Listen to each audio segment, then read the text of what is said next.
কাহিনীর শুরুতে অ্যালেন নামের একটি ৮ বছরের ছোট্ট বাচ্চাকে দেখানো হয়। সে তার মা বাবার সাথে একটা জাহাজে করে ভ্রমণ করছিল। এমন সময় তার মনে হয় জলের নিচে কিছু একটা রয়েছে, আর সেখানে কি আছে সেটা দেখার জন্য সে জলে লাফিয়ে পড়ে।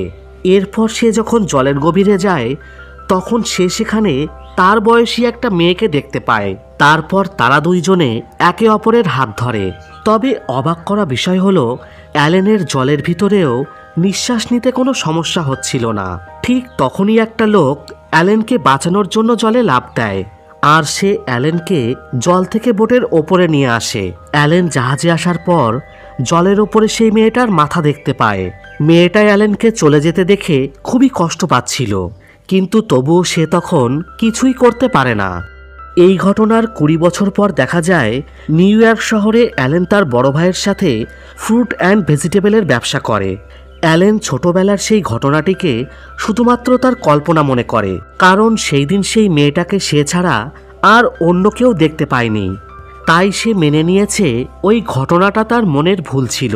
এছাড়া নিউ ইয়র্ক শহরে অ্যালেনের সময়টা খুবই খারাপ যাচ্ছিল, আর তার যে গার্লফ্রেন্ড ছিল সেও তার সাথে ব্রেকআপ করে নেয়। এজন্য অ্যালেন খুব কষ্ট পেয়ে বাড়িতে এসে অনেকটা ড্রিঙ্ক করে ফেলে। সে তার ভাইকে বলে, আমি কেপ কোড যেতে চাই, কিন্তু তার ভাই তাকে বারণ করা সত্ত্বেও সে গাড়িতে করে কেপ কোডের উদ্দেশ্যে রওনা হয় এবং সে পরের দিন সকালে সেখানে গিয়ে পৌঁছায়।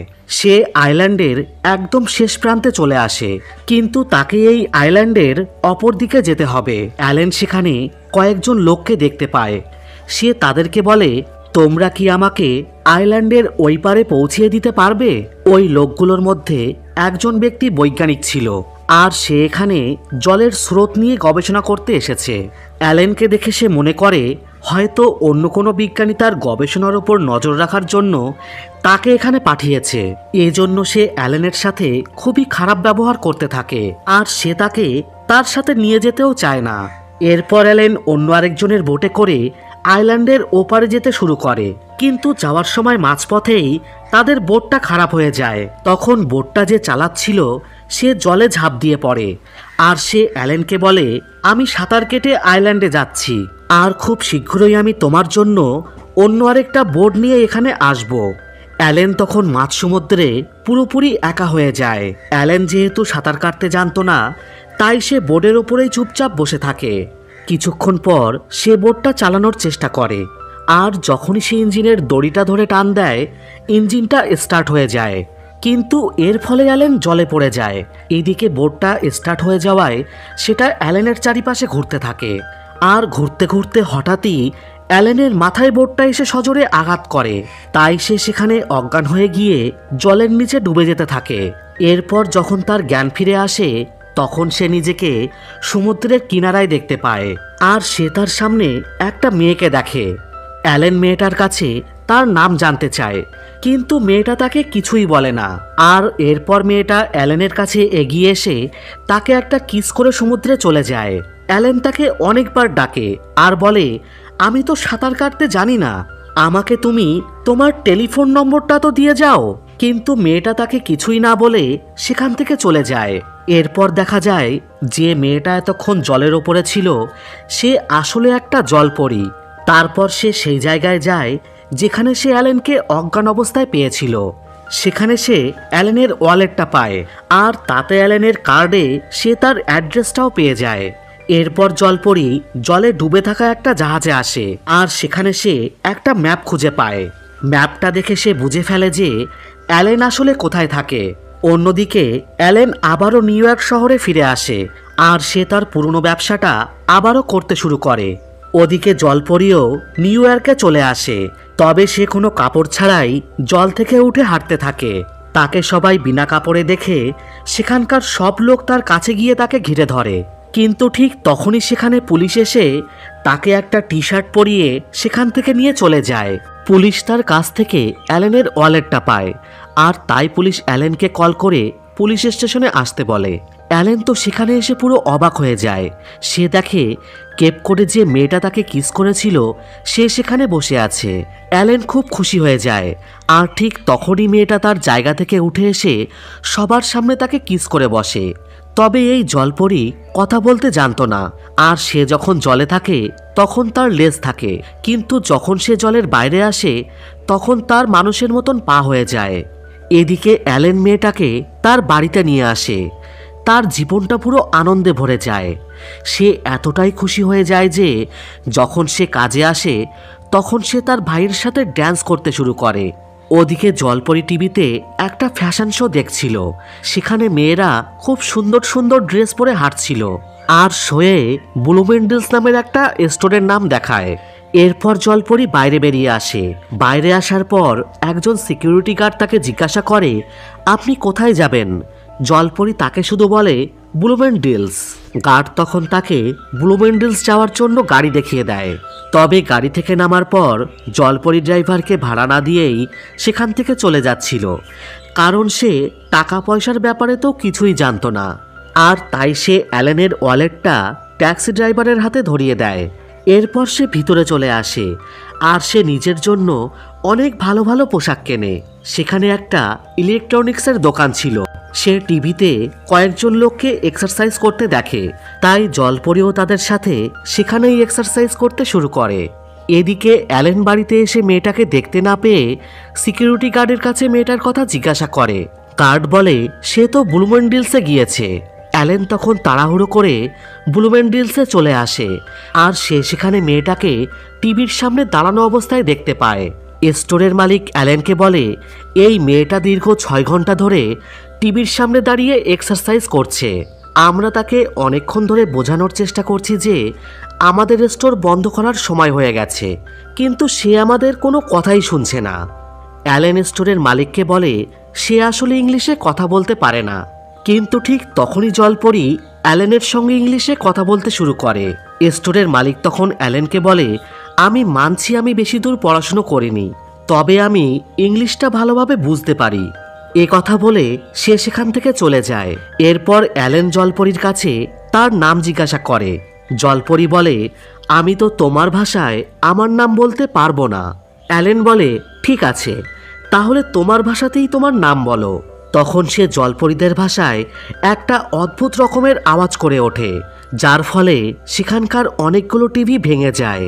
অ্যালেন স্টোরের মালিককে বলে আমি এই সমস্ত ক্ষতিপূরণ আপনাকে দিয়ে দেব। এরপর তারা স্টোর থেকে বাইরে চলে আসে। অ্যালেন মেয়েটাকে জিজ্ঞাসা করে তুমি তো কথা বলতে পারতে না, তাহলে তুমি কথা বলা কি করে শিখলে? জলপরি বলে টিভি দেখে শিখেছি। আসলে সে 6 ঘন্টা ধরে টিভি দেখার সময় ইংলিশ বলাটা পুরোপুরি শিখে গিয়েছিল। অ্যালেন বলে তুমি কি কেপকোট থেকে এসেছো? জলপরি বলে না। তাহলে তুমি কি আমেরিকা থেকে এসেছো? সে আবারও বলে না, আমি অন্য জায়গা থেকে এসেছি। অ্যালেন তো কোনো কিছুই বুঝে উঠতে পারে না। জলপরির জন্য এই জায়গা, এই শহরটা সম্পূর্ণ নতুন ছিল। আর যখনই সে গাড়ি দেখে সে খুবই এক্সাইটেড হয়ে ওঠে এবং সে একটা গাড়ির সামনে গিয়ে দাঁড়িয়ে যায়, যার ফলে গাড়িটার অ্যাক্সিডেন্ট হয়ে যায়। সেখান থেকে তারা কোনো রকমে অন্য জায়গায় চলে আসে। অ্যালেন জলপরিকে বলে তুমি এখানে কতদিন থাকবে? জলপরি বলে আমি এখানে আর মাত্র 6 দিন আছি। 6 দিন পর পূর্ণিমার রাত আসবে আর ওই দিনই আমাকে এখান থেকে চলে যেতে হবে। অ্যালেন যেহেতু তার নামটা বুঝতে পারে না, তাই সে নিজের মতন করে তার নাম মেডিসন রাখে। এরপর অ্যালেন মেডিসনকে বলে আমি তোমার জন্য হোটেল বুক করেছি, কিন্তু আমার মনে হয় তুমি হোটেলে ঠিক মতন থাকতে পারবে না। তুমি কি আমার সাথে থাকতে চাও? মেডিসন বলে আমি তো তোমার সঙ্গেই থাকতে চাই, আর এজন্যই তো আমি এখানে এসেছি। এরপর তারা দুইজনে বাড়িতে চলে আসে। রাতের বেলায় মেডিসন উঠে বাথরুমে আসে আর বাথটবে জল ভর্তি করে তাতে শুয়ে পড়ে। এর ফলে তার পাটা পুরোটা লেজে পরিণত হয়ে যায়। এমন সময় অ্যালেনও বাইরে আসে আর সে তাকে বাথরুমের দরজাটা খুলতে বলে। জলপরি তখন তাড়াতাড়ি করে তার পা মানে লেজটা শুকাতে থাকে। অনেকটা দেরি হওয়ার কারণে অ্যালেন দরজা ধাক্কা দিয়ে খুলে ভিতরে আসে, তবে ততক্ষণে তার লেজ আবারও পায়ে পরিণত হয়ে যায়। অ্যালেন মেডিসনের এরকম ব্যবহারে অনেকটা অবাক হয়, কিন্তু তবুও সে মেডিসনকে কিছুই বলে না। অন্যদিকে সেই বিজ্ঞানীকে দেখা যায় যার সাথে অ্যালেনের আগে দেখা হয়েছিল। সে খবরের কাগজের ফ্রন্ট পেজে দেখে একজন মেয়েকে বিনা কাপড়ে ক্যালিফোর্নিয়ার রাস্তায় পাওয়া গিয়েছে। বিজ্ঞানীটা ওই মেয়েটাকে দেখে চিনতে পেরে যায় যে সে একটা জলপরী, কারণ সে একবার জলের ভিতরে গবেষণা করার সময় সেখানে সে মেডিসনকে একবার দেখেছিল। এরপর সে নিউ ইয়র্কে ফিরে আসে আর সে তার গ্রুপের সব বিজ্ঞানীদের সমস্ত ঘটনাটা খুলে বলে, কিন্তু তার এইসব কথা কেউ বিশ্বাস করতেই চায় না। তার সিনিয়র অফিসাররা তাকে বকা দিয়ে সবাই সেখান থেকে চলে যায়, কিন্তু সেখানে আরেকজন সিনিয়র অফিসার থাকে আর সে তাকে বলে, আমি জানি যে সমুদ্রে এখনো জলপরী রয়েছে, তবে সে যদি জলপরী হয়ে থাকে তাহলে তার পা কি করে এলো? তখন ওই বৈজ্ঞানিকটা বলে, আসলে জলপরী যখন জল থেকে বাইরে আসে তখন তার লেজটা পায়ে পরিণত হয়ে যায়, আর যখনই সে আবার জলে চলে যায় তখনই তার পাটা আবারও লেজ হয়ে যায়। সে আরও বলে, আমি প্রমাণ করেই ছাড়ব যে ওই মেয়েটা আসলেই একটা জলপরী। তখন তার সিনিয়র তাকে বলে, তুমি সবার সামনে তার পায়ে জল ঢেলে দাও, তাহলেই তো সেখানে তার পা দুটো লেজে পরিণত হয়ে যাবে। এই কথা শুনে বৈজ্ঞানিকের মাথায় একটা দারুণ আইডিয়া আসে। এরপর সে 2 বালতি জল নিয়ে অ্যালেন আর মেডিসনের পিছু করতে থাকে। কিছু দূর এগোতেই সে দেখে মেডিসন একটা জায়গায় দাঁড়িয়ে রয়েছে, আর তখনই সে 2টো বালতির জল তার গায়ের ওপরে ঢেলে দেয়। কিন্তু এরপরেই সে বুঝতে পারে যে সে মেডিসনকে নয়, অন্য আরেকটা মেয়ের গায়ে জল ঢেলে দিয়েছে। ওই মেয়েটার সাথে তার বয়ফ্রেন্ডও ছিল, আর সে তখন বৈজ্ঞানিককে আচ্ছা করে ধোলাই করে দেয়। ওদিকে অ্যালেন মেডিসনকে সাথে নিয়ে স্কেটিং করতে আসে, আর সেখানে সে মেডিসনকে বলে, তুমি কি আমায় বিয়ে করবে? কিন্তু মেডিসন তাকে বলে, আমার আর মাত্র 3 দিন সময় আছে, আর এই সময়টুকু আমি শুধুমাত্র এনজয় করতে চাই, তাই আমি তোমাকে বিয়ে করতে পারবো না। এ কথা শুনে অ্যালেন খুবই কষ্ট পায়। সে মেডিসনকে বলে, আমি সারাটা জীবন শুধুমাত্র তোমার সাথেই থাকতে চাই, আর আমি চাই তোমার সম্পর্কে সমস্ত কিছু জানতে। মেডিসন বলে, কিন্তু আমি তোমাকে কিছুই বলতে পারবো না। অ্যালেন তখন খুব রেগে যায় আর বলে ওঠে, তুমি কোথা থেকে এসেছো যেখানে মানুষ কথা বলতে পারে না, যেখানকার মানুষ পোশাক পরে না, এমনকি যেখানকার মানুষ তার নামটাও জানে না? এসব কথা শুনে মেডিসন খুব কষ্ট পেয়ে সেখান থেকে দৌড়িয়ে চলে যায়। অ্যালেন তাকে সারাটা রাত খুঁজতে থাকে, কিন্তু সে তাকে কোথাও খুঁজে পায় না। পরের দিন সকালে দেখা যায় মেডিসন একটা নদীর কিনারায় দাঁড়িয়ে রয়েছে। সে ভাবছিল তার কি সমুদ্রে ফিরে যাওয়া উচিত। অনেকটা ভাবনা চিন্তা করে সে আবারও অ্যালেনের কাছে ফিরে আসে আর তাকে বলে, আমি তোমাকে বিয়ে করতে রাজি আছি, তবে তার আগে আমি আমার সম্পর্কে তোমাকে সব কথা বলতে চাই। অ্যালেন বলে, ঠিক আছে, আমিও তো এটাই চাই। ম্যাডিসন বলে, অবশ্যই বলবো, কিন্তু আমার আর একটু সময় চাই। এরপর তারা দুইজনে তাদের বাড়িতে ফিরে আসে। এদিকে ওই বিজ্ঞানীটা তাদের জন্য সেখানে অপেক্ষা করছিল, যাতে সে মেডিসনকে জল দিয়ে ভিজিয়ে তার আসল চেহারাটা সবার সামনে নিয়ে আসতে পারে। অ্যালেন আর মেডিসন লিফটে করে ওপরে যায়। ওদিকে বৈজ্ঞানিক সিঁড়ি দিয়ে ওপরে চলে আসে আর সেখানকার ফায়ার ওয়াটার পাম্পের পাইপ নিয়ে লিফটের সামনে দাঁড়িয়ে পড়ে, এবং যখনই লিফটের দরজাটা খোলে তখনই সে জল ফেলতে শুরু করে দেয়। কিন্তু দেখা যায় লিফটে অ্যালেন আর মেডিসন নেই, বরং সেই কাপল রয়েছে যাদেরকে বৈজ্ঞানিক এর আগেও জল ফেলেছিল। ওই লোকটি আবারও একবার ওই বৈজ্ঞানিককে আচ্ছা করে পিটাই করে। আসলে অ্যালেন মেডিসনকে নিয়ে তার রুমে না গিয়ে ফিরে যায়। সে বলে, আজ রাতেই আমি তোমাকে বিয়ে করব, কিন্তু আজ রাতেই অ্যালেনকে প্রেসিডেন্টের পার্টিতে ডিনার করার জন্য যেতে হবে। এরপর তারা দুইজনে পার্টিতে চলে যায়। ওদিকে বৈজ্ঞানিক ও মেডিসনের পিছু করতে করতে পার্টিতে চলে আসে। সে একটা জলের ট্যাঙ্ক তার পিঠে বেঁধে স্যুট দিয়ে ঢেকে রাখে, আর ট্যাঙ্কের স্প্রে কন্ট্রোলটি তার হাতে নিয়ে মেডিসনকে খুঁজতে থাকে। তবে মেডিসনকে ভেজানোর আগেই প্রেসিডেন্টের গার্ডরা এসে তাকে ধরে ফেলে আর তাকে ধরে বাইরে নিয়ে চলে আসে। সাথে সাথেই সেখানে মিডিয়ার লোকরা তাকে ঘিরে ধরে। এদিকে মেডিসন অ্যালেনকে বলে, আমি আমার ব্যাপারে তোমাকে সবকিছু বলতে চাই।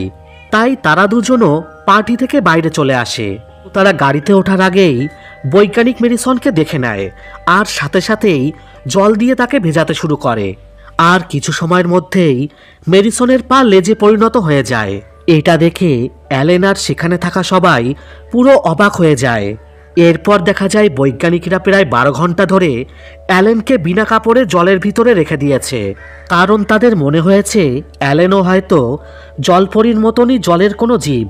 অ্যালেন চিৎকার করে বলতে থাকে, আমি কিছুতেই বদলাবো না, কারণ আমি তো আসলে একজন মানুষ। এরপর জলপরীকেও অ্যালেনকে রাখা জলে ছেড়ে দেয়। মেডিসন বলে, আমি জানতাম তুমি আমার সত্যিটা কখনো অ্যাকসেপ্ট করবে না। মেডিসন তখন অ্যালেনের কাছে যেতে চাইলে অ্যালেন তাকে দূরে সরিয়ে দেয়। এতে করে মেডিসন খুবই কষ্ট পায়। এদিকে বৈজ্ঞানিকরা এটা বুঝতে পারে যে অ্যালেন আসলে একজন মানুষ, এজন্য তারা তাকে ছেড়ে দেয়। এরপর অ্যালেন যখন বাড়ি ফিরে আসে তখন মিডিয়ার লোকজন তাকে চারিদিক থেকে ঘিরে ধরে, কিন্তু তখনই সেখানে তার বড় ভাই এসে তাকে সেখান থেকে নিয়ে যায়। সে অ্যালেনকে বলে, তুমি তো সত্যিই মেডিসনকে ভালোবাসো, কিন্তু হঠাৎ করেই তুমি তার আসল সত্যিটা জেনে ঘাবড়ে গিয়েছো। অ্যালেন তখন ফিল করতে থাকে সে সত্যিই মেডিসনকে অনেক ভালোবাসে। অন্যদিকে দেখা যায় মেডিসনের ওপর বৈজ্ঞানিকরা বিভিন্ন রকমের এক্সপেরিমেন্ট করতে শুরু করেছে, যার কারণে তার শরীর ধীরে ধীরে ফ্যাকাশে হতে শুরু করে।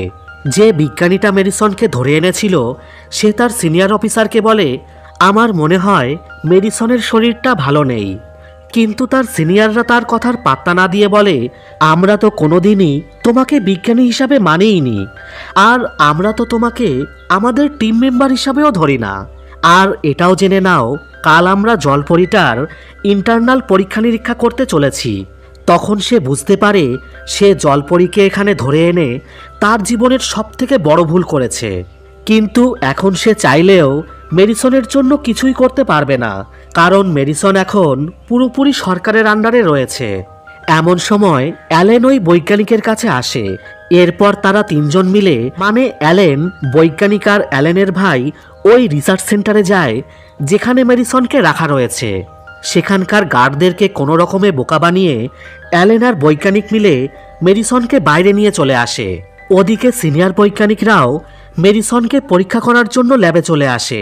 তবে তারা ল্যাবে ঢুকে দেখে মেডিসনের জায়গায় অ্যালেনের ভাই বসে রয়েছে। তখন তারা বুঝতে পেরে যায় যে অ্যালেন মেডিসনকে নিয়ে এখান থেকে চলে গেছে। এরপর পুরো সিকিউরিটি ফোর্স তাদেরকে ধরার জন্য বেরিয়ে পড়ে, কিন্তু তারা কোনো রকমে সবাইকে ফাঁকি দিয়ে সমুদ্রের ধারে চলে আসে। মেডিসন তখন অ্যালেনকে বলে, আমি সারাটা জীবন শুধু তোমার সাথেই থাকতে চাই। অ্যালেন বলে, এটা এখন কোনোভাবেই সম্ভব নয়, কারণ তোমার আসল সত্যটা এখন সবাই জেনে গিয়েছে। যদি এমনটা হতো যে আমি তোমার সঙ্গে যেতে পারতাম। মেডিসন তখন বলে, তুমি আমার সঙ্গে যেতে পারবে। তোমার মনে আছে তুমি যখন ছোট ছিলে তখন তুমি একবার জলে লাফ দিয়ে পড়েছিলে, আর তখন কিন্তু তুমি জলের নিচে নিঃশ্বাস নিতে পেরেছিলে। এ কথা শুনে অ্যালেন পুরো অবাক হয়ে যায়, কারণ সে এতদিন ধরে ওই ঘটনাটাকে শুধুমাত্র তার মনের ভুল মনে করত।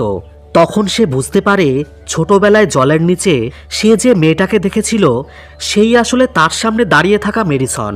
অ্যালেন বলে, আমি তোমার সঙ্গে যাব, আর আমার যখন মন চাইবে তখন আমার ভাইয়ের সাথে দেখা করতে আসব। কিন্তু মেডিসন বলে, তুমি একবার আমার সঙ্গে চলে গেলে আর কখনো ফিরে আসতে পারবে না। এ কথা শুনে অ্যালেন খুব চিন্তায় পড়ে যায়। ঠিক তখনই সেখানে মিলিটারি হেলিকপ্টার আর সিকিউরিটি গার্ডরা চলে আসে। এজন্য মেডিসনকে তখনই তাড়াতাড়ি করে জলে লাফ দিতে হয়। তবে কিছু সময় পর অ্যালেনও জলে লাফ দিয়ে পড়ে। মেডিসন তখন সাঁতার কেটে এসে অ্যালেনকে স্পর্শ করতেই সে জলের ভিতরে নিঃশ্বাস নিতে শুরু করে। এমন সময় আর্মির ডুবুরিরা তাদেরকে ধরার জন্য জলের নিচে চলে আসে। তখন মেডিসন আর অ্যালেন মিলে তাদের অক্সিজেন মাস্কগুলো খুলে দেয়। এর ফলে তারা জলের ভিতরে নিঃশ্বাস না নিতে পেরে সেখানেই মারা যায়। এরপর অ্যালেন এবং মেডিসন সেখান থেকে চলে যায়। মেডিসন অ্যালেনকে তার নিজের দুনিয়াতে নিয়ে আসে, আর এইভাবেই তাদের ভালোবাসা পূর্ণতা পায়।